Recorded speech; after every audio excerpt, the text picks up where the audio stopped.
ನೋಡ್ರಿ, ಇವತ್ತಿನ ಕಷ್ಟ, ಇವತ್ತಿನ ಹಸಿವು, ಇವತ್ತಿನ ಕಷ್ಟ ಮತ್ತು ಇವತ್ತಿನ ಹಸಿವು ನನಗೆ ಜೀವನ ಕಲಿಸ್ತದೆ.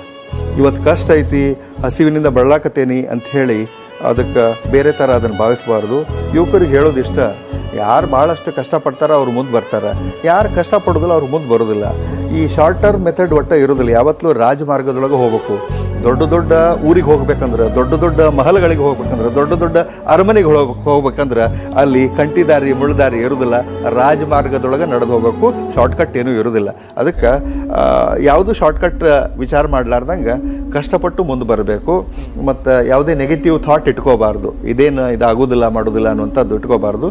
ಮನುಷ್ಯ ಮನಸ್ಸು ಮಾಡಿದ್ರೆ 1 10 IAS ಮಾಡ್ಬೋದು. ಒಬ್ಬ ವ್ಯಕ್ತಿ ಹುಟ್ಟಿದ ಮೇಲೆ ದೇವರು ಹುಲ್ಲು ಮೇಯಿಸೋದಿಲ್ಲ ಅನ್ನುವಂಥದ್ದನ್ನು ನಂಬಿ ಬಂದವ್ರು ನಾವು. ಅವಂದೇನು ಕಷ್ಟ ರೀ, ಅದ್ರ 100 ಪಟ್ಟು ಕಷ್ಟವನ್ನು ನಾನು ಕಷ್ಟದೊಳಗೆ ಜಳಕ ಮಾಡಿ, ಕಷ್ಟದ ಅರಿಬಿನ ಹಾಕ್ಕೊಂಡು, ಅದನ್ನು ಹಾಸಿ, ಅದನ್ನು ಹೊತ್ಕೊಂಡು, ಏನು ಎಷ್ಟು ಬ್ಯಾಡದು ಅಂಥ ಕಷ್ಟದೊಳಗೆ ನಮ್ಮನ್ನು ಬೆಳೆಸ್ಯಾಳ. ಅಷ್ಟು ತ್ರಾಸಿನೊಳಗೆ ನನ್ನ ಸ್ನೇಹಿತರಿಗೂ ಗೊತ್ತು, ನನ್ನ ಕ್ಲಾಸ್ಮೇಟ್ಸಿಗೂ ಗೊತ್ತು, ನನ್ನ ಇಡೀ ಓಣಿ ಒಳಗೆ ಎಲ್ಲರಿಗೂ ಗೊತ್ತು. ಅದಕ್ಕೆ ನಾನು ಅವ್ನಿಗೆ ಹೇಳಿದೆ, ನೀ ಹೋಗು, ಅಲ್ಲಿ ನಮ್ಮ ಓಣ್ಯಾಗ ಒಂದು 4 ಮಂದಿನ ಕೇಳಿ ಬಾ, ಬಿಳಗಿ ಮಾಂತು ಅಂದ್ರೆ ಏನಂತೇಳಿ ಹೇಳ್ತಾರೆ ನಿನಗೆ, ನೀನು ಇಂಥದಕ್ಕೆಲ್ಲ ಹೆದರಬಾರ್ದು, ಎಂಥ ಗಂಡಸು ಅಂತ ಹೇಳಿ ಹೇಳಿದೆ.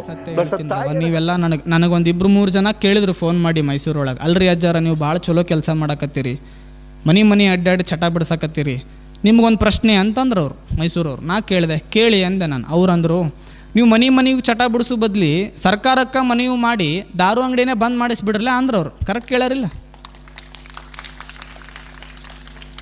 ಕೇಳ್ಯಾರಿಲ್ಲ? ಯಾರ್ಯಾರು ಚಪ್ಪಾಳೆ ಹೊಡೆದಿರಿ, ನಾಳಿಂದ ಕತ್ರಿ ಬಜಾರ್ನಾಗ ನಾ ಸತ್ಯಾಗ್ರಹ ಕುಂದಿರ್ತೀನಿ, ಮನೆ ಮಠ ಬಿಟ್ಟು ಬರ್ತೀರಾ? ಸರ್ಕಾರಕ್ಕೆ ಮನವಿ ಮಾಡಿ ದಾರು ಅಂಗಡಿ ಬಂದ್ ಮಾಡಿಸ್ಬೋದು, ಇಲ್ಲ ನಂಗಿಲ್ಲ. ಸತ್ಯಾಗ್ರಹ ಕುಂದಿರ್ಬೇಕು, ಅದಕ್ಕೆ ಸ್ಟ್ರೈಕ್ ಮಾಡಬೇಕು. ನಂದೇನು ಹೆಂಡ್ರಿಲ್ಲ, ಮಕ್ಕಳಿಲ್ಲ, ಅವ್ವ ಅಪ್ಪ ಏನೂ ಇಲ್ಲ, ನಾ ಕುಂದಿರ್ತೀನಿ. ನಾ ಕೇಳಿದೆ ಅವನು ಮೈಸೂರವನಿಗೆ, ದಾರು ಅಂಗಡಿನೇ ಬಂದ್ ಮಾಡಿಸ್ಬಿಟ್ರೆ, ಸರ್ಕಾರದವ್ರು ಮನವಿ ಕೊಟ್ಟೆ ಬಂದ್ ಮಾಡಿಸ್ಬಿಟ್ರೆ ಚಲೋ ಆಕ್ಕೈತಲ್ಲ ಅನ್ನಕತ್ತೀರಿಲ್ಲ? ಮಾಡ್ತೀನಿ, ಇಲ್ಲ ಅನ್ನಂಗಿಲ್ಲ. 15 ಬೇಡ 20 ದಿನ ನಾವು ಉಪವಾಸ ಸತ್ಯಾಗ್ರಹ ಮಾಡ್ತೀನಿ, ಬಂದು ಕುಂದಿರ್ತೀನಿ ಅಂದ್ರೆ ಮಾತೇ ಇಲ್ಲ. ನಿಮ್ಮ ಊರಾಗ ಒಬ್ಬ ಮೆಹಂದಿ ಅಂಗಡಿ ಹಾಕ್ಯಾನ ಅಂತ ತಿಳ್ಕೊರಿ. ಮೆಹಂದಿ ಅಂಗಡಿ ಗೊತ್ತಾಗತ್ತಿಲ್ಲ, ಅವು ಮದುವೆ ಹಾಕ್ಕೊಂತಿರಲ್ಲ, ಮೆಹಂದಿ ಎಲ್ಲ ಹಾಕ್ಕೊಂತಿರಲ್ಲ, ಚಂದ ಕಾಣಬೇಕು ಕೈ ಅಂತಂದ್ರೆ, ಕೈ ಚಂದ ಕಾಣಕ್ಕೆ ನಿಮಗೆ ಮೆಹಂದಿನೇ ಬೇಕಿಲ್ಲ, ಕೈ ಚಂದ ಕಾಣಂಗಿಲ್ಲ. ಅದು ಮೆಹಂದಿ ಅಂಗಡಿ ಹಾಕಿರ್ತಾನೆ ಊರಾಗ ಅಂತ ತಿಳ್ಕೊರಿ. ಮದುವೆ ಸೀಸನ್ ಇರ್ತೈತಿ, ಮೆಹಂದಿ ಅಂಗಡಿ ಚಲೋ ನಡಿತೈತಿ. ಮದುವೆ ಸೀಸನ್ ಮುಗೀತು, ಗತ ಬಿತ್ತು, ರಾಜಯೋಗ ಮುಗೀತು ಅಂದ್ರೆ ಒಬ್ಬರ ಮೆಹಂದಿ ಅಂಗಡಿ ಕಡೆ ಹೊಕ್ಕಿರ ನೀವು. ಒಬ್ಬರು ಮೆಹಂದಿ ಅಂಗಡಿ ಕಡೆ ಹೋಗಲಿಲ್ಲ ಅಂದ್ರೆ ಅವ ಅಂಗಡಿ ನಡೆಸ್ತಾನನು ಬಂದ್ ಮಾಡ್ಕೊಂಡು ಹೊಕ್ಕನಿಲ್ಲ. ಮೆಹಂದಿ ಖರೀದಿ ಮಾಡೋರೇ ಇಲ್ಲ ಅಂದ್ರೆ ಮೆಹಂದಿ ಅಂಗಡಿ ಬಂದಾಗುತ್ತಾ, ಕುಡಿಯೋರೇ ಇಲ್ಲ ಅಂದ್ರೆ. ಈ ಪ್ರಯತ್ನ ಮಾಡಕತ್ತೀನಿ ನಾನು ಅಷ್ಟೇ, ಇದು ನಿಸ್ವಾರ್ಥ ಪ್ರಯತ್ನ ನಂದು. ಕುಡಿಯೋರೇ ಇಲ್ಲ ಅಂದ್ರೆ ಅಂಗಡಿ ಬಂದ್ ಆಗ್ಬೋದಲ್ಲ. ನನ್ನ ಭಕ್ತರಿಗೆ ಮನವರಿಕೆ ಮಾಡ್ತೀನಿ. ಎಷ್ಟು ದೊಡ್ಡ ಗ್ಯಾಂಬ್ಲಿಂಗ್ ಐತಿ ಅಂದ್ರೆ ನಿಮ್ಗೆ ಸುಮ್ಮನೆ ಹೇಳ್ತೀನಿ. KSRTC ಹಿಂದೆ ನಿಮ್ಮ ಊರಾಗ ಬಸ್ ಬರ್ತೈತಿಲ್ಲ, KSRTC ಹಿಂದೆ ಏನು ಹಚ್ಚಾರ, ವಿಮಲ್ ಸ್ಟಿಕ್ಕರ್ ಹಚ್ಚಾರ ನೋಡಿರಿ. ಆ KSRTC ಹಿಂದೆ ಯಾವ ಸ್ಟಿಕ್ಕರ್ ಐತಿ ನೋಡ್ತಿರಲಿಲ್ಲ? ನಾವು ದಿವಸ ಬಸ್ನಾಗ ನೋಡ್ತೀನಿ, ನಾ ಅಂತೂ ಕಾರ್ದಾಗ ದಿವಸ ನೋಡ್ತೀನಿ ಹೋಗ್ಬೇಕಾದ್ರೆ. ವಿಮಲ್ ಸ್ಟಿಕ್ಕರ್ ಹಚ್ಚಾರಮ್ಮ ನೋಡ್ರಿ. ಆ ವಿಮಲ್ ತಿನ್ರಿ ಅಂತ 3 ಹೀರೋಗಳು ಹೇಳ್ತಾರೆ ನೋಡಿರಿ, ಹಿಂದಿಯವರವರೇ ಎಲ್ಲ ಅವರೇ ಹೊಸವೇ. 3 ಹೀರೋಗಳು ಏನು ವಿಮಲ್ ತಿನ್ರಿ ಅಂತ ಹೇಳ್ತಾರಲ್ಲ, ಒಮ್ಮೆ ವಿಮಲ್ ತಿಂದಿಲ್ಲ ಅವರು. ಹಂಗೆ ತಿನ್ರಿ ಅಂತ ಸುಮ್ಮನೆ ಪೋಸ್ ಕೊಡಕ್ಕೆ ಒಬ್ರೊಬ್ರು ಎಷ್ಟು ತೊಗೊಂಡಾರ ಗೊತ್ತನು? ಇದು ನಿಮಗೇನು ಸಿಕ್ಕೈತಿ? 4 ರೂಪಾಯಿ ಸಿಕ್ಕೈತೆ ಹೋಗಲಿ. ಒಂದು ವಿಮಲ್ ಸುಮ್ಮನೆ ಪೋಸ್ ಕೊಟ್ಟವ್ರು ಒಬ್ರಿಗೆ ಅವಂಗೆ ಏನು ಸಿಕ್ತಂದ್ರೆ ಬಿಳಿ ಹಲ್ಲು ಹೋಗ್ಯಾವು, ಆರೆಂಜ್ ಹಲ್ಲು ಆಗ್ಯಾವ, ಇದು ಸಿಕ್ಕದ, ಮತ್ತೇನು ಸಿಕ್ಕೇ ಇಲ್ಲ. ಸುಮ್ಮನೆ ನಿಮಗೆ ತಿನ್ರಿ ಅಂತ ಹೇಳವಂಗ KSRTC ಹಿಂದೆ ಏನು ಸ್ಟಿಕ್ಕರ್ ಹಚ್ಚಾರಲ್ಲ, ಅದು ಎಷ್ಟಕ್ಕೆ ಕಾಂಟ್ರಾಕ್ಟ್ ಆಗ್ಯದ ಗೊತ್ತನು? ಕಾಂಟ್ರಾಕ್ಟ್ ಆಗಿದ್ದದು ಅಂದಾಜು, ನನಗೆ ಗೊತ್ತಿಲ್ಲ, ಅದು ನಾನಿನ್ನ ಚೆಕ್ ಮಾಡ್ಬೇಕು. ಹತ್ರ ರೊಕ್ಕ ತೊಗೊಂಡು ನಿಮಗೆ ವಿಮಲ್ ತಿನ್ರಿ ಅಂತ ಸ್ಟಿಕ್ಕರ್ ಹಚ್ಚಾರ. ನನಗೆ ಒಂದು ಮಾತು ಹೇಳ್ರವ, ಈಗ ನಾ ಹಗರು ಬಿಡಂಗಿಲ್ಲ ಸರಳ. 4 ದಿನ ಚಟ ಬಿಡಿಸೋ ನನ್ನ ಮಾತು ಕೇಳ್ತಿರೋ ಏನು? 365 ದಿನಾನು KSRTC ಬಸ್ಸಿಂದು ವಿಮಲ್ ನೋಡ್ತಿರಲ್ಲ, ಅದನ್ನು ನೋಡಿ ಹುಡುಗರು ಕಲಿತಾವೋ. 4 ದಿನ ನನ್ನ ನೋಡಿ ಹಬ್ಬ ಅಂದ್ರೆ ಇನ್ನು 1 ವಾರ ನನ್ನ ನೆನೆಸ್ತಾವೆ. ಮತ್ತು 1 ವಾರ ಆದ್ಮ್ಯಾಗ KSRTC ಬಸ್ ಮುಂದೆ ಬಂದಾಗ ಹುಡುಗರಿಗೆ ಕಾಣೋದು ಏನು? ವಿಮಲ್ ಸ್ಟಿಕ್ಕರೇ. ಮನಸ್ಸು ಸೆಳೆಯೋದಿಲ್ಲ ಅವಕ್ಕೆ? ಸೆಳಿತೈತಿಲ್ಲ? ಅಷ್ಟೇ ಯಾಕವ? ಈಗ ನೋಡ್ರಿ, ಎಳ್ನೀರು ಕುಡಿದ್ರೆ ಹೊಟ್ಟೆ ತಂಪಾಗತ್ತಂತ ಭಾಳ ಜನ ಹೇಳ್ತಾರೆ. ಎಲ್ಲರೂ ಎಳ್ನೀರು ಕುಡ್ರಿ ಅಂತ ಅಡ್ವರ್ಟೈಸ್ ಬರ್ತಾವನು. ನಿಮ್ಮ ಧಾರಾವಾಹಿ ಹಚ್ಚಿರ್ತೀರಿ, ಧಾರಾವಾಹಿ ನಡು ಎಂದರೆ ಎಳ್ನೀರು ಕುಡಿರಿ ಅಂತ ಅಡ್ವರ್ಟೈಸ್ ಒಂದು ಬರಂಗಿಲ್ಲ. ಆದ್ರೆ ಕೋಕೋ-ಕೋಲಾ ಕುಡೀರಿ ಅಂತ ಎಷ್ಟು ಅಡ್ವರ್ಟೈಸ್ ಬರಂಗಿಲ್ಲ. 7 ಅಪ್ ಕುಡೀರಿ ಅಂತ ಎಷ್ಟು ಅಡ್ವರ್ಟೈಸ್ ಬರಂಗಿಲ್ಲ. ಅದು ಸ್ಟಿಂಗ್ ಬಂದದ್ದು ನೋಡು, ಸ್ಟಿಂಗ್. ಅವು ಕುಡಿದು ಟಿಂಗ್ ಹಾಕವು. ಸ್ಟಿಂಗ್ ಕುಡೀರಿ ಅಂತ ಅಡ್ವರ್ಟೈಸ್ ಐತಿ, ಯಾಕೆ? ರೊಕ್ಕ ತಗೋತಾರ. ಕೋಕಾ-ಕೋಲಾ ಕುಡೀರಿ ಅಂತ ಅಡ್ವರ್ಟೈಸ್ ಐತಿ, ಯಾಕೆ? ರೊಕ್ಕ ತಗೋತಾರ. ಎಳ್ನೀರು ಕುಡೀರಿ ಅಂತ ಅಡ್ವರ್ಟೈಸ್ ಐತನೂ ಇಲ್ಲ, ಯಾಕೆ? ಚಲೋದು ಪ್ರಚಾರ ಯಾರೂ ಮಾಡಂಗಿಲ್ಲ, ಕೆಟ್ಟದ್ದು ಪ್ರಚಾರ ಮಾಡ್ತಾರೆ, ಚಲೋದು ಯಾರೂ ಪ್ರಚಾರ ಮಾಡಂಗಿಲ್ಲ. ಮಂದಿಗೆಲ್ಲ ದುನಿಯಾ ಜೋ ದುನಿಯಾ ಮೇ ಹಮ್ ರೇತೆ ನಾ ಉಸ್ ಸಬ್ಕೋ ಚಾಹಿಯೇ ಪೈಸಾ. ಓಸು ಯಾವ್ಯಾವ ದೊಡ್ಡ ಅಂತದ ಎಲ್ಲದಕ್ಕೂ ರೊಕ್ಕ ಬೇಕು. ಕುಡಿಸೋಂದು 80 ಲಕ್ಷ ರೂಪಾಯಿ ಮನಿ ಐತಿ, ಕುಡಿಯೋಂದು ಈಗ ಗುಡಿಸ್ಲಾಗ ಅದಾನ. ಕುಡಿಸೋಂದು 80 ಲಕ್ಷ ರೂಪಾಯಿ ಮನಿ ಐತಿ, ಕುಡಿಯಾವ ಇನ್ನೂ ಗುಡಿಸಲ್ದಾಗ ಅದಾನ. ನಾ ಇವತ್ತು ಏನೇನು ಹೋಗಿನಿ ಎಲ್ಲ ಬಡವರೇ ಚಟ ಮಾಡೋರು. ತಗಡಿನ ಮನಿ ಅದ, ನೋವಾಗೋದಿಲ್ಲ. ಹೋಗೋದಕ್ಕೆ ನೀ ಚಟ ಬಿಡುವಪ್ಪ ಅನ್ನೋದಕ್ಕೆ ಹೆಂಡತಿ ಕಣ್ಣಾಗ ನೀರು ಬರ್ತೈತಿ, ಯಾಕೆ? ಬಡವರೇ ಚಟ ಮಾಡು. ಶ್ರೀಮಂತರು ಕುಡಿಸ್ತಾರೆ. ದೊಡ್ಡ ಮಂದಿ ಏನೈತಿ ಅಂಗಡಿ ಏನೇನು ಹಾಕ್ಯಾರ ಅವ್ರು ಎಂದೂ ಕುಡಿಯೋಂಗಿಲ್ಲ. ನೀವು ನೋಡ್ರಿ ಅಂಗಡಿಯಾಗ ಕುಂತಿದ್ದು ಯಾವತ್ತೂ ಕುಡಿಯೋಂಗಿಲ್ಲ, ಆದ್ರೆ ನಿಮ್ಮನ್ನು ಕುಡಿಸಿ ಬಡವರನ್ನಾಗಿ ಮಾಡ್ಯಾರ. ಕುಡಿಯಾವ BMW ಗಾಡ್ಯಾಗ ಅಡ್ಡಾಡನ, ಕುಡ್ದಾವ ಇವ್ ತಗಡಿನ KSRTCನೇ ಗತಿ ಇವಂಗ, ಬಿಟ್ರೆ ಬೇರೆ ನಡೆಯಂಗಿಲ್ಲ. ನೀವು ಬೇಕಿದ್ರೆ ನೋಡ್ರಿ, ಅಡ್ವರ್ಟೈಸ್ ಮಾಡ್ತಾರಲ್ಲ ದೊಡ್ಡ ಮಂದೆಲ್ಲ, ಅವರು ತಿಂಗ್ಳಕ್ಕೊಮ್ಮೆ ಹೊಸ ಗಾಡಿ ತಂದಾರ. ಅವ್ರು ನನಗೆ ರೋಲ್ ಮಾಡಾರ. ಅವ ನನ್ನ ಹೀರೋ ಅನ್ಕೊಂಡ, ಅವ ಇನ್ನೂ 10 ವರ್ಷ ಗಾಡಿ ಒಂದ ಗಾಡಿಯಾಗ ಅಡ್ಡಾಡಕತ್ತಾನ. ಯಾರು ದೊಡ್ಡವರು ಯಾರು ಸಣ್ಣವರು ಹೇಳ್ಕೊಂತ ಹೋದ್ನಿ ಅಂದ್ರೆ ತಿಳ್ಕೊಬ್ಯಾಡ್ರಿ, ಇದ್ರ ಬಗ್ಗೆ ಕಂಡಾಪಟ್ಟಿ ಐತಿ. ನಮಗೆ ನೋವಾಗುತ್ತೆ, ದಿವಸ ನೋಡ್ತೀವಲ್ಲ ನಮಗೆ ನೋವಾಗುತ್ತೆ. ಅಂಥವ್ರನ್ನ ಮತ್ತೆ ಎದಿ ಮ್ಯಾಗ ಟ್ಯಾಟು ಹಾಕ್ಸ್ಕೊಳ್ಳೋದು, ಅಂಥವ್ರನ್ನ ಹೀರೋ ಅಂತ ಅವ್ನು ಕಟ್ಔಟ್ ಮಾಡಿ ಹಾಲು ಹಾಕೋದು, ಅಂಥವ್ರೇ ದೊಡ್ಡವರು ಅಂತ ಮೆರೆಸ್ರಿ. ನಿಮ್ಮ ಅಭಿಮಾನಕ್ಕೆ ನಾ ಇಲ್ಲ ಅನ್ನಕತ್ತಿಲ್ಲ, ನನ್ನ ಹುಡುಗರಿಗೆಲ್ಲ ಅಭಿಮಾನ ಐತಲ್ಲ ಭಾಳ ಖುಷಿ, ಇಲ್ಲ ಅನ್ನಕತ್ತಿಲ್ಲ. ಎಂಥವ್ರನ್ನ ಅಭಿಮಾನಿಗಳಾಗ್ರಿ, ಎಂಥವ್ರನ್ನ ಇನ್ಸ್ಪಿರೇಷನ್ನಾಗಿ ತಗೋರಿ. ಅಂದ್ರೆ ನಿಮ್ಮ ಅವ್ವ ಅಪ್ಪನ ದಿವಸ ಪೂಜೆ ಮಾಡು ಅಂತ ಹೇಳೋವ್ರನ್ನ ಇನ್ಸ್ಪಿರೇಷನ್ನಾಗಿ ತಗೋರಿ. ಚಟ ಮಾಡಬೇಡ್ರಿ, ಒಂದಿಷ್ಟು ಚಲೋ ಬದುಕ್ರಿ ಅಂತ ಹೇಳೋವ್ರನ್ನ ಇನ್ಸ್ಪಿರೇಷನ್ನಾಗಿ ತಗೋರಿ. ಇಲ್ಲೇ ಹಾಳಾಗಕತ್ತೈತವ ನಮ್ಮ ಬದುಕು, ಇಲ್ಲೇ ಹಾಳಾಗಕತ್ತೈತಿ. ಅಷ್ಟೆಲ್ಲ ಕೆಟ್ಟದು ಮಾಡ್ರಿ ಅಂತ ಹೇಳೋರೆಲ್ಲ ಆರಾಮದಾರ, ನಾವೆಲ್ಲ ತಿಂದ ಹಾಳಾಗಕತ್ತೀವಲ್ಲ. ಇದು ಬಿಡಿಸ್ಬೇಕು ಅಂತ ಚಟಯಾತ್ರೆ ಮಾಡಿದ್ದಷ್ಟೆ. ಏನು ಕುಡಿಯೋದು? ಅವ್ನು ಇವತ್ತು ಒಬ್ಬ ಮನೆಗೆ ಹೋಗಿ ನಾವು ಸ್ವಚ್ಛ ಹೇಳ್ಬಿಟ್ಟ, ಅಜ್ಜಾರ ನಿಮ್ಮನ್ನು ಬಿಡ್ತೀನಿ ಖರೆ, ಕುಡಿಯೋದು ಬಿಡಂಗೆ ಆಗಂಗಿಲ್ಲ ನನಗೆ. ಸ್ವಚ್ಛ ಹೇಳ್ದವ ಎಣ್ಣ, ಯಪ್ಪ ಹೆಸರು ಹಬ್ಬ ಬಿಡು, ಗಪ್ಪ ಅಂದ್ರು ಅಮ್ಮರ ಹೆಸರು ಹಬ್ಬ. ಅಜ್ಜಾರ ಬಿಡಂಗಿಲ್ಲ, ನಿಮ್ಮನ್ನು ಬಿಡ್ತೀನಿ ಬೇಕಾದ್ರೆ ನಡಿ ನೀವು, ನಾ ಕುಡಿಯೋದು ಬಿಡಂಗಿಲ್ಲ ಅಂದ. ಏನು ಮಾಡ್ಯೋದು ನಿನಗಂದ್ರೆ ಕಾಲು ನೋವಾಗುತ್ತೆ ಅದಕ್ಕೆ ಕುಡಿತೀನಿ. ಅಲ್ಲಿ ಯಾವ ಡಾಕ್ಟ್ರ್ ಹೇಳಿರ್ಬೇಕು ಕಾಲು ನೋವಾದ್ರೆ ಕುಡೀರಿ ಅಂತ ಬೇ. ನಿಮಗೂ ಕಾಲು ನೋವಾದ್ರೆ ಮತ್ತೆ ನೀವು ಚಾಲೂ ಮಾಡಿರಂತ. ಅವ ಅಂದಿದ್ದು ನನಗೆ, ಕಾಲು ನೋವಾದ್ರೆ ಕುಡಿತೀನಿ ರೀ ಅಜ್ಜಾರ ಅಂದ. ನನಗಿನ ನಿನ್ನೊಬ್ಬ ಮಠಕ್ಕೆ ಬಂದಾನ, ಯವ್ವ ಕೈ ಮುಗಿದ್ನವನಿಗೆ ನಾನು. ಅವ ಅಂತಾನ ಕುಡಿಯೋದು ಬಿಡ್ತೀನಿ ಅಂತ ಬಂದಾನ, ಕುಡ್ದ ಬಂದಾನ ಹೇಳಾಕ. ಕಣ್ಣು ಕೆಂಪಾಗ್ಯವು, ಕಂಡಾಪಟ್ಟಿ ವಾಸನೆ ಬರಾಕತ್ತೈತಿ. ಹೆಂಡತಿ ನೆಸಿನಾಗ 6ಕ್ಕೆ ಬಂದು ಕುಂತಾಳ. ನಿಮ್ಮ ಊರಿಗೆ ಬಂದಿದ್ದನಾಕಿ ಅವಾಗ ಮಠಕ್ಕೆ ಬಂದಾಳ. ಸಣ್ಣ ಮಗ 10ನೇ ಓದಾಕತ್ತೈತಿ, 9th 98 ಮಾಡ್ಯಾನ. 10th ಒಳಗೆ ಫೀಸ್ ತುಂಬಬೇಕಂತಾನ, ರೊಕ್ಕಿಲ್ಲ. ದಿವಸ ಗಂಡ ಮತ್ತೆ ಏನು ಕೆಲಸ ಮಾಡ್ತಾನಂದ್ರೆ ಗುಡಿ ಪೂಜೆ ಮಾಡ್ತಿದ್ನಂತವ ಬೀಳಿಗೆ ಹತ್ರ. ಅವ ಎಷ್ಟು ಚಂದ ಹೇಳ್ಬೇಕು ನಾನು ಕತಿ. ಮಗ್ಳು ಕುಂತಾನ, ಮಸ್ತ್ ಬಂದು ಕುಂತ. ಅವ ಹೇಳ್ದ, ಅಜ್ಜರ ನೀವ ನನಗೆ ಕಲಿಸಿರಿ ಕುಡಿಯೋದ ಅಂದವ, ನೀವ ಕಲಿಸಿರಿ ನನಗೆ ಕುಡಿಸೋದಂದ. ಏನು ಹೇಳವ್ವ, ನಾವು ಶಿಟ್ಟು ಮಾಡೋಕ್ಕೆ ಬರಂಗಿಲ್ಲ.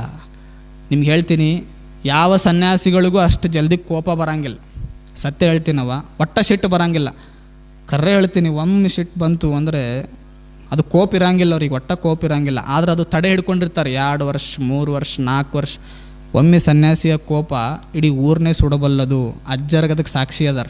ವಿರಕ್ತ ಅಜ್ಜರು ಒಮ್ಮೆ ಸಿಟ್ಟಾಗಿದ್ದಕ್ಕೆ ಅಂದವ್ರ ಮನಿನೇ ದಗದಗ ಉರಿದಿತ್ತು, ನೆನಪಿರಲಿ. ಅದು ಅಷ್ಟು ಡೇಂಜರ್. ಅವ ಗಪ್ಪ ಕುಂತಿದ್ದೆ, ಅವ ಚಾಲೂ ಮಾಡ್ದ, ಅಜ್ಜಾರ ನೀವ ಕಲಿಸಿರಿ ಅಂದ. ಯವ್ವ ಎಲ್ಲ ಮಂದಿ ಕುಂತಿದ್ವಿ, ಏನು ಮಾಡಲಿ, ನಾನು ಗಪ್ಪಿದ್ದಾನ, ಏನೂ ಮಾತಾಡಲಿಲ್ಲ ಅವನಿಗೆ. ಆಯ್ತಪ್ಪ ಏನು ಮಾಡ್ತೀನಿ ನೀನು? ಅವ ಅಂದ, ಗುಡಿ ಹಿಂಗೆ ಪೂಜೆ ಮಾಡ್ತೀನಿ. ಹೌದಾ, ಮತ್ತು ಗುಡಿ ಪೂಜೆ ಮಾಡ್ತೀಯಲ್ಲಪ್ಪ, ಇದೆಲ್ಲ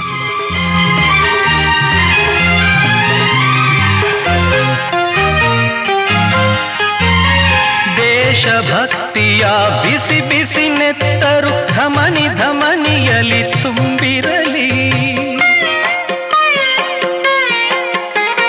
ದೇಶಭಕ್ತಿಯ ಬಿಸಿ ಬಿಸಿ ನೆತ್ತರು ಧಮನಿ ಧಮನಿಯಲಿ ತುಂಬಿರಲಿ. ವಿಶ್ವ ಪ್ರೇಮದ ಶಾಂತಿ ಮಂತ್ರದ ಘೋಷವ ಎಲ್ಲೆಡೆ ಮೊಳಗಿಸಲಿ. ಸಕಲ ಧರ್ಮದ ತತ್ವ ಸಮನ್ವಯ ತತ್ವ ಜ್ಯೋತಿಯ ಬೆಳಗಿಸಲಿ.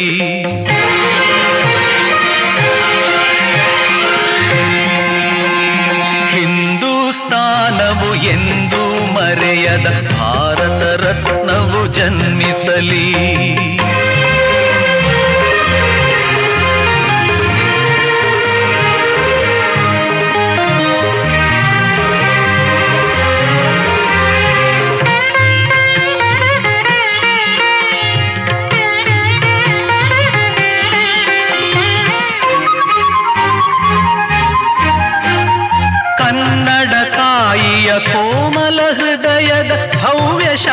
ಶಾಸನ ಬರೆಯಿಸಲಿ. ಕನ್ನಡ ತಾಯಿಯ ಕೋಮಲ ಹೃದಯದ ಭವ್ಯ ಶಾಸನ ಬರೆಯಿಸಲಿ. ಕನ್ನಡ ನಾಡಿನ ಎದೆ ಎದೆಯಲ್ಲೂ ಕನ್ನಡ ವಾಣಿಯ ಸ್ಥಾಪಿಸಲಿ. ಈ ಮಣ್ಣಿನ ಪುಣ್ಯದ ದಿವ್ಯ ಚರಿತ್ರೆಯ ಕಲ್ಲು ಕಲ್ಲಿನಲ್ಲೂ ಕೆತ್ತಿಸಲಿ. ಹಿಂದೂಸ್ತಾನವು ಎಂದೂ ಮರೆಯದ ಭಾರತ ರತ್ನವು ಜನ್ಮಿಸಲಿ.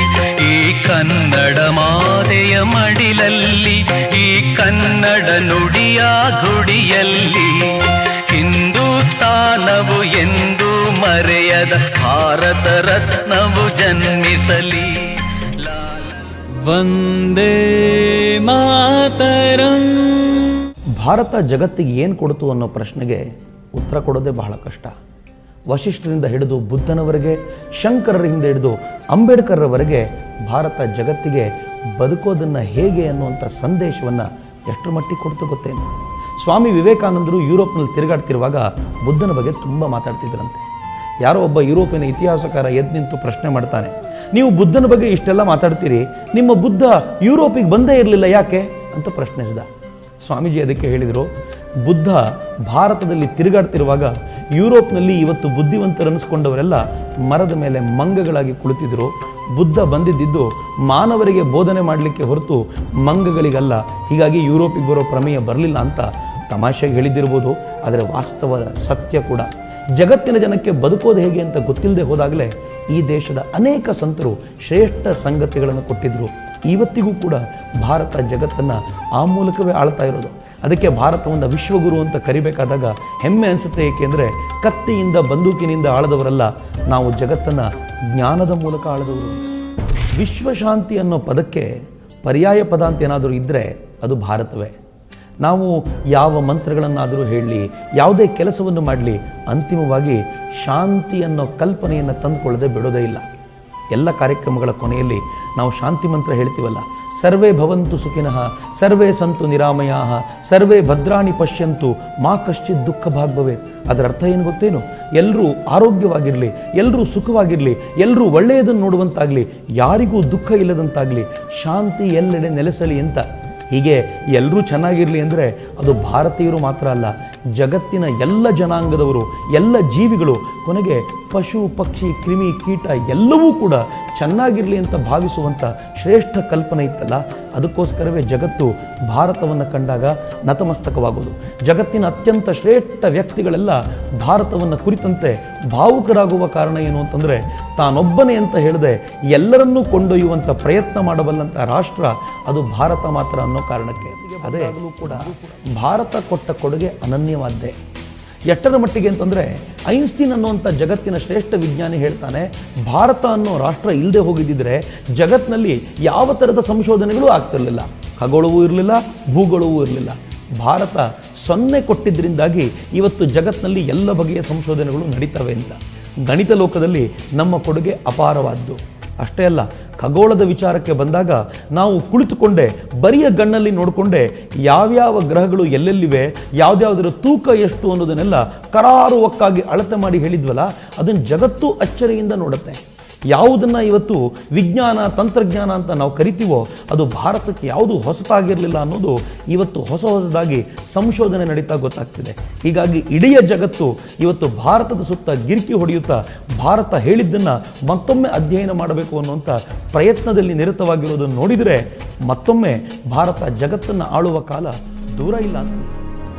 ವಂದೇ ಮಾತರಂ. ಸ್ವಾತಂತ್ರ್ಯ ಸಂಗ್ರಾಮ ಅಂದ ತಕ್ಷಣ ನಮಗೆಲ್ರಿಗೂ ಭಗತ್ ಸಿಂಗ್ ನೆನಪಾಗ್ಬಿಡ್ತಾನೆ. ನಿಜ, ಸರಿ ಕೂಡ ಹೌದು. ಆದರೆ ಭಗತ್ ಸಿಂಗನ ಜೊತೆಗೆ ಪ್ರಾಣ ಕೊಟ್ಟಂಥ ಮತ್ತಿಬ್ಬರಿದ್ರಲ್ಲ, ರಾಜ್ಗುರು ಮತ್ತು ಸುಖದೇವ್. ರಾಜ್ಗುರು ಅದೆಂಥ ಹುಚ್ಚ ಅಂದರೆ ಮಹಾರಾಷ್ಟ್ರದಿಂದ ಬಂದಂಥವನು. ಆತ ಶಾರ್ಪ್ ಶೂಟರ್ ಆಗಿದ್ದ. ಎಷ್ಟೇ ದೂರದಿಂದ ನಿಂತ್ಕೊಂಡ್ರು ಯಾರಿಗೆ ಗುರಿ ಹೊಡಿಬೇಕೋ ಅವರಿಗೆ ಪರ್ಫೆಕ್ಟಾಗಿ ಗುರಿ ಹೊಡೆಯೋದ್ರಲ್ಲಿ ನಿಸ್ಸೀಮನಾಗಿದ್ದ. ಅವನಿಗೆ ಹೇಗಾದರೂ ಮಾಡಿ ಬ್ರಿಟಿಷ್ ಅಧಿಕಾರಿಯನ್ನು ಕೊಂದು ತಾನು ನೇಣಿಗೇರಬೇಕು ಅನ್ನುವಂಥ ಹುಚ್ಚು ಬಲವಾಗಿತ್ತು. ಹೀಗೇನಾದರೂ ಕೊಂದು ಸಿಕ್ಕಾಕೊಂಡ್ಬಿಟ್ರೆ ನನಗೆ ಬ್ರಿಟಿಷರು ಕೊಡುವಂಥ ಶಿಕ್ಷೆಯನ್ನು ಅನುಭವಿಸ್ಲಿಕ್ಕೆ ಸಿದ್ಧನಾಗಿದ್ದೀನೋ ಇಲ್ವೋ ಅಂತ ಆಗಾಗ ಪ್ರಯತ್ನ ಪಡ್ತಿದ್ದ. ಅದೊಮ್ಮೆ ರಾಜಗುರು ಕ್ರಾಂತಿಕಾರಿಗಳ ಸಂಗಡ ಕೂತ್ಕೊಂಡು ಚಪಾತಿ ಮಾಡ್ತಾ ಇದ್ದಂತೆ. ಅದನ್ನ ಒಲೆ ಮೇಲಿಟ್ಟು ಬೇಯಿಸ್ತಿದ್ದಂಥ ರಾಜಗುರು ಸ್ವಲ್ಪ ಹೊತ್ತಿನಲ್ಲಿ ಇದ್ದಕ್ಕಿದ್ದಂತೆ ಸುಟ್ಟ ವಾಸನೆ ಬಂತು. ಎಲ್ಲ ಕ್ರಾಂತಿಕಾರಿಗಳು ಓಡ್ ಬಂದು ಏನು ಸುಟ್ಟಿದೆ ಅಂತ ನೋಡಿದರೆ ರಾಜಗುರು ಚಪಾತಿಯನ್ನು ಬೇಯಿಸುವಂಥ ಸೌಟನ್ನ ಚೆನ್ನಾಗಿ ಕಾಯಿಸಿ ತನ್ನ ಎದೆ ಮೇಲೆ ಇಟ್ಕೊಂಡಿದ್ದ. ಎದೆ ಸುಟ್ಟು ಕರಕಲಾಗೋಗಿತ್ತು. ಹೀಗೆ ಯಾಕೆ ಮಾಡಿದೆ ಅಂತ ಚಂದ್ರಶೇಖರ್ ಆಜಾದ್ ಕೇಳಿದರೆ ರಾಜಗುರು ಹೇಳಿದಂತೆ, ಯಾಕೂ ಇಲ್ಲ, ಬ್ರಿಟಿಷರು ನನಗೆ ಟಾರ್ಚರ್ ಮಾಡಿದರೆ ತಡ್ಕೊಳ್ತೀನೋ ಇಲ್ವೋ ಅಂತ ಒಂದು ಟ್ರೈ ಮಾಡಿ ನೋಡಿದೆ, ನನಗೇನು ಕಷ್ಟ ಅನ್ನಿಸ್ತಿಲ್ಲ, ನಾನು ಯಾವ ಕಾರಣಕ್ಕೂ ಗುಟ್ಟು ಬಿಟ್ಕೊಡಲ್ಲ ಅಂತ ಖಾತ್ರಿ ಆಯಿತು ಅಂತ ಹೇಳಿ ತಮಾಷೆ ಮಾಡ್ಕೊಂಡು ನಗ್ತಿದ್ದ ಹುಡುಗ ಅಂತ. ಇಂಥ ಅನೇಕರು ಈ ದೇಶಕ್ಕೋಸ್ಕರ ಬಲಿದಾನ ಮಾಡಿದ್ರಲ್ಲ, ಅವರು ನೆನಪಿಸ್ಕೊಳ್ಳುವಾಗಲೆಲ್ಲ ಈ ದೇಶದ ಸ್ವಾತಂತ್ರ್ಯ ಸುಲಭಕ್ಕೆ ಬಂದಿದ್ದಲ್ಲ ಅನ್ನೋದು. ಈ ದೇಶ ಜಗತ್ತಿಗೆ ಏನೇ ಕೊಟ್ಟರು ಜಗತ್ತು ಅದನ್ನು ಪ್ರೀತಿಯಿಂದ ಸ್ವೀಕರಿಸುತ್ತೆ ಅನ್ನೋದಕ್ಕೆ ಯಾವ ಅನುಮಾನವೂ ಇವತ್ತು ಉಳ್ಕೊಳ್ಳಿಲ್ಲ. ಈ ದೇಶ ಜಗತ್ತಿಗೆ ಕೇಳ್ಕೊಳ್ತು, ನಾವು ಯೋಗವನ್ನು ಮಾಡ್ತೀವಿ, ನೀವು ಯೋಗ ಮಾಡೋದಿಲ್ಲ, ಹೀಗಾಗಿ ಆರೋಗ್ಯ ಹಾಳಾಗಿದೆ, ನಾವ್ಯಾಕೆ ಅಂತಾರಾಷ್ಟ್ರೀಯ ಮಟ್ಟದ ಯೋಗ ದಿನವನ್ನು ಆಚರಿಸಬಾರ್ದು ಅಂತ ಕೇಳ್ಕೊಂಡ್ರೆ ಜಗತ್ತೆಲ್ಲ ಒಪ್ಪಿಗೆ ಸೂಚಿಸಿತು. ಆಶ್ಚರ್ಯ ಏನು ಗೊತ್ತೇನು, 177 ರಾಷ್ಟ್ರಗಳು ಒಂದು ತಿಂಗಳೊಳಗೆ ನಾವು ಅಂತಾರಾಷ್ಟ್ರೀಯ ಯೋಗಕ್ಕೆ ಸಹಕಾರ ಕೊಡ್ತೀವಿ ಅಂತ ಕೇಳಿಕೊಂಡ್ರೆ 194 ರಾಷ್ಟ್ರಗಳು ಜೂನ್ 21ಕ್ಕೆ ಸೂರ್ಯನ ಮೊದಲ ಕಿರಣವನ್ನು ಓಂಕಾರದೊಂದಿಗೆ ಸ್ವಾಗತಿಸ್ತು ಅಂತ ಕೇಳಿದಾಗಲೆಲ್ಲ ಅಚ್ಚರಿಯಾಗುತ್ತೆ. ಯಾಕೆಂದರೆ ಜಗತ್ತಿಗೆ ಗೊತ್ತು, ಜಗತ್ತಿನ ಭೂಪಟದಲ್ಲಿ ಯಾವ ಅನುಮಾನವೂ ಇಲ್ಲದಂತೆ ನಂಬಬಹುದಾದ ರಾಷ್ಟ್ರ ಭಾರತ ಮಾತ್ರ ಅಂತ. ಈ ಭಾರತದ ಕ್ರೆಡಿಬಿಲಿಟಿ, ವಿಶ್ವಾಸಾರ್ಹತೆ ಅದು ಹೇಗಿದೆ ಅಂತಂದರೆ, ಇವತ್ತು ಜಗತ್ತಿಗೆ ಭಾರತ ಏನನ್ನು ಹೇಳಿದರೂ ಕೂಡ ಜಗತ್ತು ಅದನ್ನು ಪ್ರೀತಿಯಿಂದ ಅನುಸರಿಸುತ್ತೆ. ಯಾಕೆಂದರೆ ಕಳೆದ 10,000 ವರ್ಷಗಳಿಂದ ಭಾರತ ಅನ್ನೋ ಈ ರಾಷ್ಟ್ರ ಯಾವ ರಾಷ್ಟ್ರಕ್ಕೂ ಮೋಸ ಮಾಡಲಿಲ್ಲ, ಯಾವ ರಾಷ್ಟ್ರದ ಮೇಲೂ ಏರಿ ಹೋಗಲಿಲ್ಲ, ಎಲ್ಲ ರಾಷ್ಟ್ರವನ್ನು ಜೊತೆಗೆ ಕರ್ಕೊಂಡು ಹೋಗಬೇಕು ಅನ್ನೋ ಪ್ರಯತ್ನ ಮಾಡಿದ್ದರಿಂದಾಗಿ ಜಗತ್ತು ಭಾರತವನ್ನು ಒಪ್ಕೊಳ್ಳೋ ಹಂತಕ್ಕೆ ಬಂದಿದೆ. ಬಹಳ ಹಿಂದೆ ಭಾರತದ ಪ್ರಧಾನಿ ಅಮೆರಿಕಕ್ಕೆ ಹೋಗಿ ನಮಗೊಂದು ಸೂಪರ್ ಕಂಪ್ಯೂಟರ್ ಕೊಡಿ ಅಂತ ಕೇಳಿದಾಗ ಅಮೆರಿಕ ನಕ್ಕು ಬಿಟ್ಟಿತ್ತು, ಕೊಡಲ್ಲ ಅಂತು. ಕ್ರಯೋಜನಿಕ್ ಎಂಜಿನ್ ಕೊಡಿ, ರಾಕೆಟ್ ಉಡಾವಣೆಯನ್ನಾದರೂ ನಾವು ಮಾಡೋದನ್ನು ಪ್ರಯತ್ನ ಪಡ್ತೀವಿ ಅಂತ ಕೇಳಿದ್ದಕ್ಕೆ ಭಾರತದ ಕುರಿತಂತೆ ಲೇವಡಿ ಮಾಡಿಕೊಂಡು ಅಮೆರಿಕ ನಕ್ಕಿತ್ತು. ರಷ್ಯಾ ಕೂಡ ನಮ್ಮ ಮಿತ್ರ ರಾಷ್ಟ್ರವಾಗಿದ್ದರೂ ಇದನ್ನು ನಿರಾಕರಿಸಿ ನಮಗೆ ಲೇವಡಿಯನ್ನೇ ಮಾಡಿತ್ತು. ಆದರೆ ಈ ದೇಶದ ವಿಜ್ಞಾನಿಗಳು ಬಿಡಲಿಲ್ಲ. ವಿಜಯ್ ಭಾಟ್ಕರ್ ನೇತೃತ್ವದಲ್ಲಿ ಈ ದೇಶದ ವಿಜ್ಞಾನಿಗಳು ಸೂಪರ್ ಕಂಪ್ಯೂಟರ್ ತಯಾರು ಮಾಡಿದ್ದಲ್ಲದೆ ಇವತ್ತು ಜಗತ್ತಿನ ಬೆಸ್ಟ್ ಸೂಪರ್ ಕಂಪ್ಯೂಟರ್ಗಳಲ್ಲಿ ಭಾರತದ್ದು ಒಂದಿದೆ ಅನ್ನೋದನ್ನು ಸಾಬೀತು ಮಾಡಿ ತೋರಿಸಿದರು. ಅಷ್ಟೇ ಅಲ್ಲ, ನಮ್ಮ ಇಸ್ರೋದ ವಿಜ್ಞಾನಿಗಳು ಹಗಲು ರಾತ್ರಿ ಕೆಲಸ ಮಾಡಿ ತಾವು ಉಪಗ್ರಹವನ್ನು ಅಂತರಿಕ್ಷಕ್ಕೆ ಕಳಿಸೋದಷ್ಟೇ ಅಲ್ಲದೆ ವ್ಯೋಮನೌಕೆಯನ್ನು ಮಂಗಳನ ಬಳಿ ಕಳಿಸಿ ಈ ದೇಶ ಜಗತ್ತಿನ ಮುಂಚೂಣಿ ರಾಷ್ಟ್ರವಾಗುವಂತೆ ಮಾಡಿದ್ರಲ್ಲ, ಸಾಮಾನ್ಯವಾದ ಸಾಧನೆ ಅಲ್ಲ ಮಿತ್ರರೇ.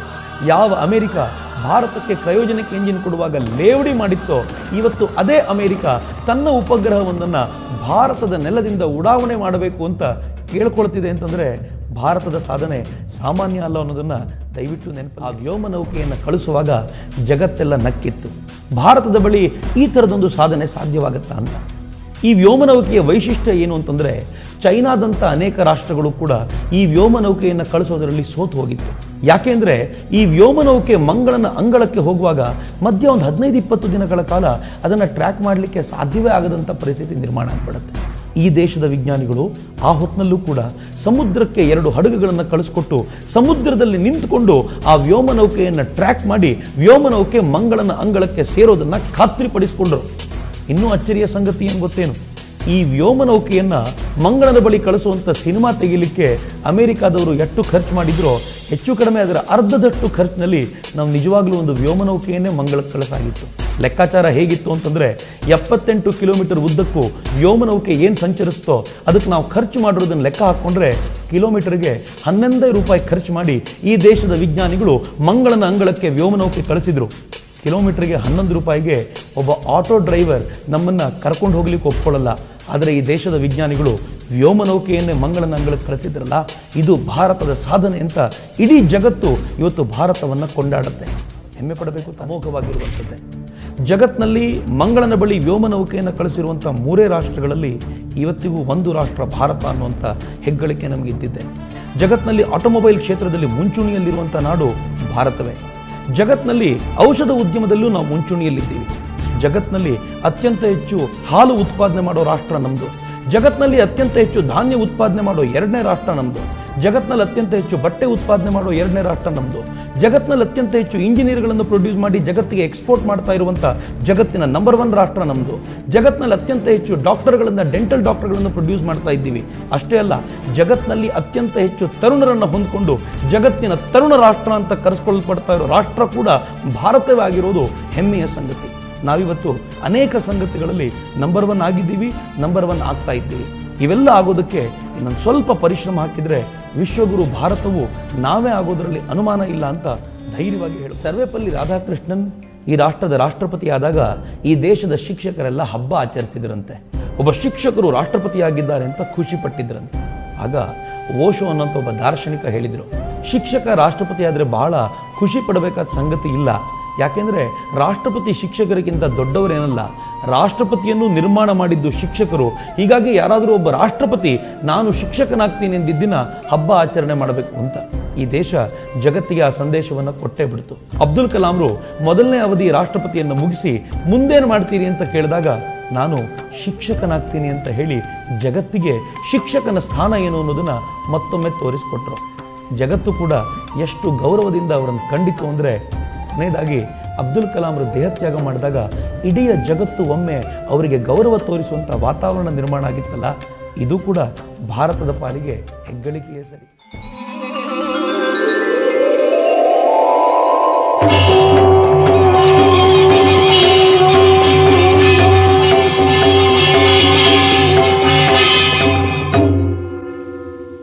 ಜಗದ ಶಕ್ತಿಗಳೆಲ್ಲ ಒಂದಾಗಿ ನಿಂತಿತು, ಜಗವೆಲ್ಲ ಆಕ್ರಮಿಸಿ ಆಕಾರ ಬಂದಿತು.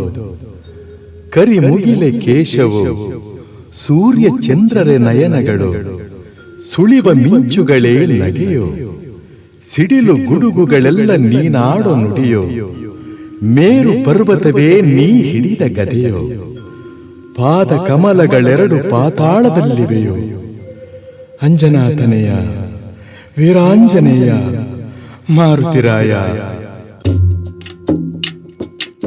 पति रामचंद्र की, राधापति कृष्ण चंद्र की, गौरीपति चंद्रचूड़ की, पवन सुत हनुमान की, तपोवन ज्ञानानंद की, तपोवन ज्ञानानंद की, सियापति रामचंद्र की, राधापति कृष्ण चंद्र की, गौरीपति चंद्रचूड़ की, पवन सुत हनुमान की, तपोवन ज्ञानानंद की, तपोवन ज्ञानानंद की, सियापति रामचंद्र की, राधापति कृष्ण चंद्र की, गौरीपति चंद्रचूड़ की, पवन सुत हनुमान की, तपोवन ज्ञानानंद की, तपोवन ज्ञानानंद की, तपोवन ज्ञानानंद की, सियापति रामचंद्र की, राधापति कृष्ण चंद्र की, गौरी. ಕನ್ನಡದಲ್ಲಿ ಭಾರತೀಯ ಸಂಸ್ಕೃತಿಯ ಬಗ್ಗೆ ಏನಾದರೂ ಒಂದು 2 ಮಾತು ಹೇಳಬೇಕು ಅಂತ ಹೇಳಿದ್ದಾರೆ. ಏನಾದರೂ ತಪ್ಪಿದ್ರೆ ಕ್ಷಮಿಸ್ಕೊಳ್ಳಿ.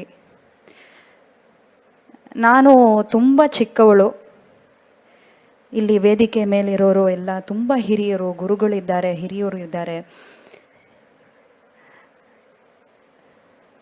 ನಮ್ಮ ಕಲಾಚಾರದ ಬಗ್ಗೆ ಮಾತಾಡೋದಕ್ಕೆ,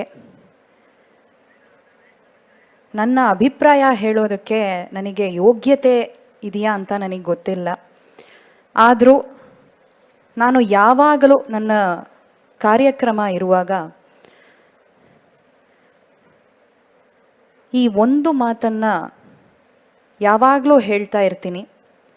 ಅದನ್ನು ಇವತ್ತು ಒಂದು ರಿಕ್ವೆಸ್ಟ್, ಇದು ಮಾತು ಅಲ್ಲ, ಈ ನೆಕ್ಸ್ಟ್ ಜನರೇಷನ್ಗೆ ಒಂದು ರಿಕ್ವೆಸ್ಟು. ನಮ್ಮ ಹಿರಿಯವರು ಹೇಳಿಕೊಟ್ಟಂಗೆ ನಮ್ಮ ಭಾರತೀಯ ಕಲಾಚಾರವನ್ನು, ಸಂಸ್ಕೃತಿಯನ್ನು ಹೆಂಗಾದರೂ ಕಲ್ತ್ಕೊಂಡು, ಆ ಡಿಸಿಪ್ಲಿನ್ ಅಂತ ಹೇಳ್ತಾರೆ, ಇವಾಗ ಮಕ್ಕಳನ್ನು ಡಿಸಿಪ್ಲಿನ್ ಮಾಡೋದು ತುಂಬ ಕಷ್ಟ. ಅವರಿಗೆ ಆ ದಿನಚರಿಯಲ್ಲಿ ಆ ಸಂಗೀತವನ್ನು, ನಾಟ್ಯವನ್ನು, ಭಗವಂತನ ನಾಮವನ್ನು ಹೇಳ್ಕೊಡೋದು ತುಂಬ ಕಷ್ಟ. ಸೊ ಈ ಕಾಲದಲ್ಲಿ ನಮ್ಮಿಂದ ಆ ಒಂದು ಕಾರ್ಯ ಆದರೆ ಅದು ದೊಡ್ಡ ಮಾತು. ಡಿಸಿಪ್ಲಿನ್ ಮಾಡೋದು ಮಕ್ಕಳನ್ನು. ಇದರಲ್ಲಿ ನಾನು ಕಲ್ತ್ಕೊಂಡಿರೋದು ನಮ್ಮ ತಂದೆ ತಾಯಿಯಿಂದ, ಇದು ತುಂಬ ಸುಲಭವಾಗಿ ಮಾಡ್ಬೋದು. ಹೇಗೆ ಅಂದರೆ, ಅವರಿಗೆ ಡಿಸಿಪ್ಲಿನ್ ಮಾಡ್ತೀನಿ ಅಂತ ತುಂಬ ರೂಲ್ಸ್ ಹಾಕೋದು, ಫ್ರೀಡಮ್ ಕೊಡದಲೇ ಇರೋದು, ಈ ಥರ ಏನೂ ಮಾಡುವಂಗಿಲ್ಲ. ಒಂದೇ ಒಂದು ಹೇಳಿಕೊಟ್ರೆ ಸಾಕು, ಭಗವನ್ ನಾಮ ಚಿಂತನೆ, ಭಗವನ್ ನಾಮ ಸ್ಮರಣೆ, ನಾಮ ಪ್ರಚಾರ. ಕಲವು ಸಂಕೀರ್ತ್ಯ ಕೇಶವಂ ಅಂತ ದೊಡ್ಡವರು ನಮಗೆ ಹೇಳಿಕೊಟ್ಟು ಹೋಗಿದ್ದಾರೆ. ಸೊ ಭಗವನ್ ನಾಮ ಹೇಳಿದ್ರೆ ಸಾಕು. ಕಲಿಯುಗದಲ್ಲಿ ಪ್ರತಿದಿನ ನಮಗೆ ಇರುವ ಇಷ್ಟ ದೇವತ ನಾಮವನ್ನು ಸ್ಮರಣೆ ಮಾಡಿಕೊಳ್ಳೋದು. ಅದು ಹರಿ ಇರಲಿ, ಹರ ಇರಲಿ, ದೇವಿ ಇರಲಿ, ಗೋವಿಂದ ಇರಲಿ, ಯಾರಾದರೂ ಇರಲಿ, ಕೃಷ್ಣ ಕೃಷ್ಣ ಅಂತ ಹೇಳೋದು, ಶಿವ ಶಿವ ಅಂತ ಹೇಳೋದು, ಅದು ಒಂದು ಮಾತು ಕಲ್ತ್ಕೊಂಡ್ರೆ ಮಕ್ಕಳಿಗೆ ತುಂಬ ಸುಲಭವಾಗಿ ಆ ಭಾರತೀಯ ಸಂಸ್ಕೃತಿ, ಕಲಾಚಾರ, ಅದರ ಬಗ್ಗೆ ಒಂದು ರೆಸ್ಪೆಕ್ಟು ಎಲ್ಲವೂ ಬರುತ್ತೆ. ಸೊ ಇಲ್ಲಿರುವ ಪೇರೆಂಟ್ಸ್ಗೆ ನನ್ನ ರಿಕ್ವೆಸ್ಟು, ನೆಕ್ಸ್ಟ್ ಜನ್ರೇಷನ್ ನಮ್ಮಿಂದ ಕಲ್ತ್ಕೊಂಡು, ನಮ್ಮ ಹಿರಿಯವರಿಂದ ಕಲ್ತ್ಕೊಂಡು ಮುಂದುವರಿಸ್ಕೊಂಡು ಹೋಗಬೇಕು ಅಂತ ಅದು ಒಂದು ಮಾತನ್ನು ಹೇಳಿ ನಾನು. ನಮಗ ಹಣದ ಅವಶ್ಯಕತೆ ಐತಿ ಖರ, ಆದ್ರೆ ಸಂಸ್ಕಾರನ್ ಬಿಟ್ಟು ಯಾವುದನ್ನು ಮಾಡಬಾರ್ದು. ಅಷ್ಟಕ್ಕೂ ಆ ಭಗವಂತ ನಮ್ಗೆ ಏನ್ ಕಮ್ಮಿ ಮಾಡಾನ? ಅವ ಕೊಟ್ಟದ್ರಾಗ ಬದುಕೋದನ್ನ ನಾವು ಕಲಿಬೇಕು. ಕಾಲ ತುಂಬಾ ಬದಲಾಗಿರ್ಬೋದು, ಪ್ರೇಕ್ಷಕ ಹೊಸತನದ ಬೆನ್ನು ಹತ್ತಿರ್ಬೋದು, ಆದ್ರ ಲಾಭ ಸಿಗ್ತೈತಿ ಅಂತ ಏನ್ ಬೇಕಾದ್ರೂ ಮಾಡಿದ್ರೆ ನಡೆಯೋಂಗಿಲ್ಲ. ನಾವು ಯಾವತ್ತೂ ನಮಗಿಂತ ಕೆಳಗಿರೋರ್ನ ನೋಡಿ ಬದುಕಬೇಕು, ಮೇಲಿರೋರ್ನ ನೋಡಿ ಬದುಕಬಾರ್ದು. ನಮ್ಮ ಮಣ್ಣಿನ ಗುಣಧರ್ಮ, ನಮ್ಮ ನಾಡಿನ ಸಂಸ್ಕೃತಿ ಎಲ್ಲ ಮರೆತ್ರೆ ಹ್ಯಾಂಗಪ್ಪ? ಕನ್ನಡ ನಾಡಿನ ಮಕ್ಕಳು ನಾವು ಎಂದೂ ದಾರಿ ತಪ್ಪ. ಅಂಶ ಬಹಳ ಮಹತ್ವದ್ದು. ಸುಮ್ಮನೆ ಹಾಡಬೇಕು, ಸುಮ್ಮನೆ ಕುಣಿಬೇಕು, ಸುಮ್ಮನೆ ಮಾತನಾಡಬೇಕು, ಸುಮ್ಮನೆ ಉಣಬೇಕು, ಅದ್ರಾಗ ಮಜಾದ. ಸುಮ್ಮನೆ ಮಲ್ಕೋಬೇಕು. ಯಾಕೆ ಮಲ್ಕೋಬೇಕಂತ ಇವ ಹೊರಟ, ಮಲ್ಕೊಂಡು ಏನ್ ಲಾಭ? 8 ತಾಸು ಸುಮ್ಮನೆ ಕೆಲಸ ಮಾಡಿದ್ರೆ ತಾಸಿಗೆ 1000 ಸಿಕ್ತಿತ್ತು. 8,000 ಹಾಳಾಯ್ತು ಅಂದ ಮಲ್ಕೊಂಡಾನೆ. ಅದು ನಿದ್ರೆ ಅಂತೂ ಬಾ ನೀನ್ ನೋಡ್ತೀನಿ ಅಂತ ತಿಳ್ಕೊಂಡು 4 ದಿವಸ ನಿದ್ರೆನೇ ಬರಲಿಲ್ಲ. ಡಾಕ್ಟರ್ ಕಡೆ ಹೋದ, 1 ಲಕ್ಷ ಆಗ್ತದ ಅಂತ ಹೇಳ್ದ ನಿದ್ರೆ ತರ್ಸಾಕ್. ಇವ 8,000 ಉಳಿಸಾಕ್ ಹೋಗಿ 1 ಲಕ್ಷ ಕಳ್ಕೊಂಡ ಅಷ್ಟೇ. ಏನ್ ಜೀವನದ ಸಂತೋಷ ಅನ್ನೋದೊಂದು ಜೀವನದಾಗ ಇಲ್ಲದೆ ಇದ್ರೆ ಅದ ಏನದ? ಎದಕ್ಕೆ ಮಾಡೋದು ಎಲ್ಲ? ಗೀತಾದಾಗ ಒಂದು ಶ್ಲೋಕ ಅದ, ಕರ್ಮಣ್ಣೆ ವಾಧಿಕಾರಸ್ತೆ ಮಾ ಫಲೇಶು ಕದಾಚನ. ಕರ್ಮ ಮಾಡೋದು ನಿನ್ನ ಕೆಲಸ, ಫಲದ ಬಗ್ಗೆ ತಲೆ ಕೆಡಿಸ್ಕೋಬೇಡ. ಮಂದಿ ಭಾಳ ತಪ್ಪು ತಿಳ್ಕೊತಾರೆ ಇದನ್ನು. ಅಲ್ರಿ ಪಗಾರ ಬೇಡ ನಮಗೆ, ಹಂಗೆ ಕೆಲಸ ಮಾಡೋದ? ಪಗಾರ ಬರ್ತಂದು ಕೆಲಸ ಮಾಡ್ತೀವಿ, ಫಲ ಇಲ್ಲದೆ ಕೆಲಸ ಹೆಂಗೆ ಮಾಡ್ತಾರೆ? ಮಾರ್ಕ್ಸ್ ಬರಲಾದ ಓದೋದು ಯಾಕೆ ನಾವು? ಮಾರ್ಕ್ಸ್ ಬೇಕಲ್ಲ ಮುಂದಿನ ಕೋರ್ಸಿಗೆ ಹೋಗ್ಲಿಕ್ಕೆ. ಭಗವದ್ಗೀತಾ ಮಾತದಲ್ಲ. ಅದೇನು ಹೇಳ್ತದೆ? ನೀನು ಕರ್ಮ ಸರಿಯಾಗಿ ಮಾಡಪ್ಪ, ಫಲದ ಬಗ್ಗೆ ಕಾಳಜಿ ಮಾಡಿ ಬಂದೇ ಬರ್ತದೆ ಅದು. ನಾನು ಡ್ರೈವಿಂಗ್ ಸರಿಯಾಗಿ ಮಾಡ್ತಿದ್ದೆ ಅಂದರೆ ಕರೆಕ್ಟಾಗಿ ಲಕ್ಷ್ಯ ಕೊಟ್ಟು ಎಡಗಡೆ ಹೋಗಿ ಕರೆಕ್ಟಾಗಿ ಡ್ರೈವ್ ಮಾಡ್ತಿದ್ದೆ, ರೂಲ್ಸ್ ಎಲ್ಲ ಫಾಲೋ ಮಾಡ್ತಿದ್ದೆ ಅಂದ್ರೆ ಗ್ಯಾರಂಟಿ ಊರು ಮುಡ್ತೀನಿ ನಾನು. ಗಾಡಿ ಓಡಿಸೋಕೆ ಆ ಕಡೆ ನೋಡಿ ಈ ಕಡೆ ನೋಡಿದ್ರೆ ಗ್ಯಾರಂಟಿ ಆ್ಯಕ್ಷನ್ ಮಾಡ್ಕೋತೀನಿ. ನನ್ನ ಕರ್ಮ ಮಾಡೋದನ್ನ ನೀನು ಚಲೋತ್ನಾಗ ಮಾಡು, ಮಾರ್ಕ್ಸ್ ತಾನಾಗೆ ಬರ್ತದೆ. ಮಾರ್ಕ್ಸ್ ತಲೆ ಓದೋದು ಬೇಡ, ಚಲೋತ್ನಾಗ ಓದಿದ್ರೆ ಮಾರ್ಕ್ಸ್ ಬರ್ತದೆ. ನಾವು ರಾಂಗ್ ಇಂಪ್ರೆಷನ್ ಮಾಡ್ತೀವಿ, ಮಾರ್ಕ್ಸ್ ಬರಬೇಕಾದ್ರೆ ಓದು ಅಂತೀವಿ ನಾವು. ಅದಲ್ಲ, ನೀ ಚಲೋತ್ನಾಗ ವಿಷಯ ತಿಳ್ಕೊ. ವಿಷಯ ಚಲೋತ್ನಾಗ ತಿಳ್ಕೊಂಡಿದ್ರೆ ಮಾರ್ಕ್ಸ್ ಯಾಕೆ ಬರೋದಿಲ್ಲ? ಒಂದೇ ಬರ್ತದೆ. ಹುಡುಗರಿಗೆ ಹೇಳಬೇಕಾದದು, focus on the study, marks is the result. If you focus only on the result, your preparation will be flawed. Krishna ಅರ್ಜುನಿಗೆ ಅದೇ ಹೇಳ್ತಾನೆ, ನೀ ತಲೆ ಕೆಡಿಸ್ಕೊಬೇಡೋ, ನೀನು ಬಾಣ ಬಿಡು, ನಿನ್ನ ಕೆಲಸ ನೀನು ಸರಿಯಾಗಿ ಮಾಡು ಅಂದ್ರೆ ಗೆದೀತಿ. ಬಾಣ ಬಿಡುವ ಆ ಕಡೆ ಈ ಕಡೆ ನೋಡಿದ್ರೆ ಬಾಣ ಎಲ್ಲಿ ಹೋಗ್ತಾವ. ಅದೇ ಮಕ್ಕಳಿಗೆ ಹೇಳಬೇಕಾದದ್ದು ಕರ್ಮಣ್ಣೇವ ಅಧಿಕಾರ. ನಿನ್ನ ಕೆಲಸ ನೀನು ಸರಿಯಾಗಿ ಮಾಡಪ್ಪ, ನಿನ್ನ ಸಿಲೆಬಸ್ ಏನದ, ಪಾಠ ಏನು ಕೊಟ್ಟಾರ ಚಂದಾಗಿ ತಿಳ್ಕೊ. If you know the whole subject as good as the back of your hand, how can you not get the marks is essential. ಅದಕ್ಕೆ ನಾವು ಮಕ್ಕಳಿಗೆ ಹೇಳಬೇಕಾದದ್ದು ಅಭ್ಯಾಸ ಚಲೋ ಓದಪ್ಪ, ನೀನು ವಿಷಯ ಚಲೋ. ಪರೀಕ್ಷೆ ಹಿಂದಿನ ದಿವಸ ಓದಲಿಲ್ಲ, ಕೆಲವರು ಪರೀಕ್ಷಾ ಹಾಲ್ ಹೋಗೋ ತನಕ ಓದ್ಕೋತ ಹೋಗ್ತಿರ್ತಾರೆ, ಮುಂದವ್ರು ಹಾಕೋತ. ಈಗ ಉಳಿಯಂಗಿಲ್ಲ ಅದು. ಒಂದ್ಸಲ ವಿಷಯ ತಲೆಯಾಗ ಕೂತ್ತೀವಿ, ಕಣ್ಣು ಮುಂದೆ ಚಿತ್ರ ಬಂದಂಗೆ ಬರ್ಬೇಕದು. ನಾ ಮಕ್ಕಳಿಗೆ ಹೇಳೋದು ಅದೇನೆ, whole subject convert that into visual statement. Give me a 7th standard child, I can teach or the 12th standard chemistry. ಅಂದ್ರೆ ಕಣ್ಣು ಮುಂದೆ ಸಿನಿಮಾ ಮಾಡ್ದಂಗೆ ಮಾಡಬೇಕು.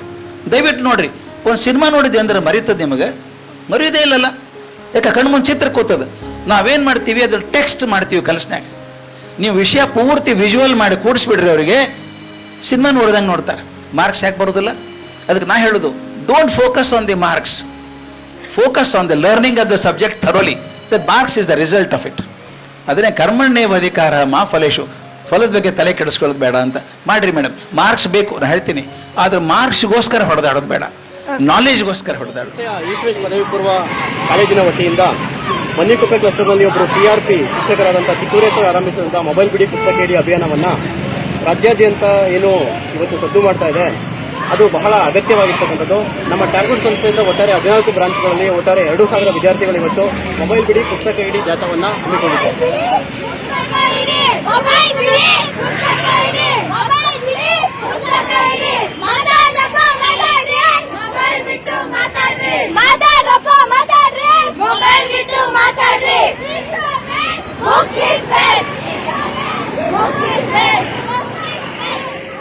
ಗಮನಿಸಿರುವ ಹಾಗೆ ನಮ್ಮ ಹೊಸ ತಲೆಮಾರು ಮೊಬೈಲ್ ಫೋನು, ಇಂಟರ್ನೆಟ್ ಮುಂತಾದವುಗಳ ಭರಾಟೆಯಲ್ಲಿ ವಿಪರೀತ ತಲ್ಲಣಗಳನ್ನು ಎದುರಿಸುತ್ತಿದೆ.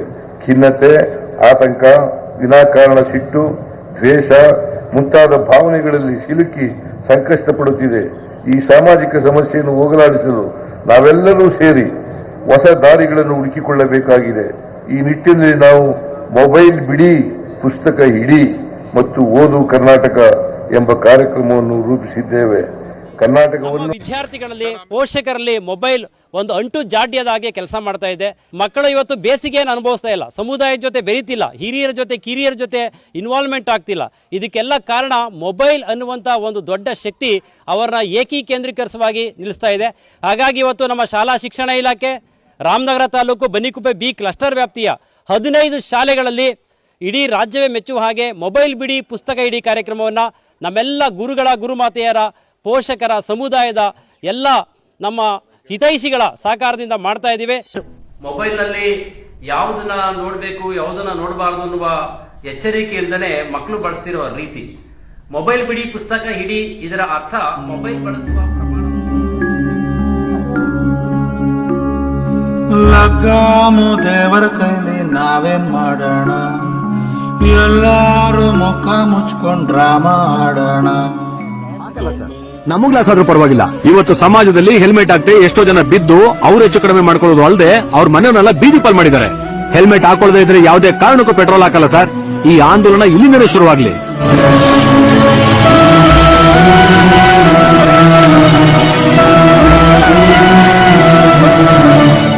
ನಿಮ್ ಮಾತು ಕೇಳಿ ತುಂಬಾ ಖುಷಿ ಆಯ್ತು ಸರ್. ಇವತ್ತು ಪೊಲೀಸ್ನವರು ಹೆಲ್ಮೆಟ್ ಹಾಕಳಿ ಅಂತ ಬಡ್ಕೊಳ್ತಾರೆ, ಸಾಲ್ದು ಅಂತ ದಂಡ ಹಾಕಿ ಬುದ್ಧಿನೂ ಕಲಿಸ್ತಾರೆ. ಆದ್ರೂ ನಮ್ ಜನ ಹೆಲ್ಮೆಟ್ ಹಾಕಲ್ಲ. ಆದ್ರೆ ನೀವು ತಗೊಂಡಿದ್ರಲ್ಲ ಈ ನಿರ್ಧಾರ, ಇದೇ ತರ ಎಲ್ಲಾ ಪೆಟ್ರೋಲ್ ಬಂಕ್ ಅವರು ತಗೊಂಡ್ರೆ ನಮ್ ಜನ ಖಂಡಿತವಾಗಿ ಹೆಲ್ಮೆಟ್ ಹಾಕ್ತಾರೆ ಸರ್. ಅವ್ರ ಮನೆಯವರು ಕೂಡ ನೆಮ್ಮದಿಯಾಗಿರ್ತಾರೆ. ಸಾರೇ ಜಹಾಂ ಸೆ ಅಚ್ಚಾ ಹಿಂದೂಸ್ತಾ ಹಮಾರಾ ಹಮಾರಾ ಸಾರೇ ಜಹಾಂ ಸೆ. ಹೋಗಿ ಕೇಳೋಣ. ಅಣ್ಣ ಏನಾಯ್ತು? ಯಾಕೆ ಸುಳ್ಳು ಹೇಳಿದೆ? ಮುಂದೆ ಟ್ರಾಫಿಕ್ ಪೊಲೀಸ್ ಇದ್ದಾರೆ ಅಂತ ಹೇಳಿ ಫ್ರೀ ಹೆಲ್ಮೆಟ್ ಯಾಕೆ ಕೊಟ್ಟೆ ಹೇಳು? ಅಣ್ಣ ನಾನು ನಿನ್ಗೆ ನಿಜವಾಗ್ಲೂ ಸುಳ್ಳು ಹೇಳಿದೆ. ಹೌದಾ? ಯಾಕೆ ಸುಳ್ಳು ಹೇಳಿದೆ ನಂಗೆ? ಡಾಕ್ಟರ್ ಹೇಳಿದ್ರು ಹೆಲ್ಮೆಟ್ ಇದ್ರೆ ನಮ್ಮ ಅಣ್ಣ ಬದುಕ್ತಿದ್ನಂತೆ. ಆದ್ರೆ ನಮ್ಮ ಅಣ್ಣ ಹೆಲ್ಮೆಟ್ ಹಾಕೊಂಡು ಹೋಗ್ಲಿಲ್ಲ, ಅದಕ್ಕೆ ನಮ್ಮ ಅಣ್ಣ ಆಕ್ಸಿಡೆಂಟ್ ಆಗಿ ಸತ್ತೋದ. ಈ ವಿಡಿಯೋ ಮಾಡಿರೋ ಉದ್ದೇಶ ಇಷ್ಟೇ. ಪ್ಲೀಸ್ ಹೆಲ್ಮೆಟ್ ಹಾಕೊಂಡು ಹೋಗಿ. ನಿಮ್ಗೋಸ್ಕರ ನಿಮ್ಮ ತಂದೆ ತಾಯಿ ಕಾಯ್ತಿರ್ತಾರೆ ಮನೆಯಲ್ಲಿ. ಸರ್ ಹೆಲ್ಮೆಟ್ ಹಾಕೊಂಡಿದ್ದೀನಲ್ಲ, ಏನಕ್ಕೆ ಹಿಡಿತಿದ್ದೀರಾ? ನನ್ನ ನೋಡ್ಬಿಟ್ಟು ಹೆಲ್ಮೆಟ್ ಹಾಕೋತಾ ಇದ್ರಲ್ಲ, ಯಾವಾಗ್ಲೂ ಹೆಲ್ಮೆಟ್ ಹಾಕೋಬೇಕು ತಾನೆ? ಈಗ ಹಾಕೊಂಡಿದ್ದೀನಲ್ಲ ಸರ್. ಸರಿ ಹೋಗಿ. ಹೆಲ್ಮೆಟ್ ತೆಗಿ. ಇರ್ಲಿ, ಹಾಕೊಳ್ರಿ ಹೆಲ್ಮೆಟ್. ಮುಂದೆ ಯಾರು ಪೊಲೀಸ್ ಇಲ್ಲ ಕಣೆ, ತೆಗಿ.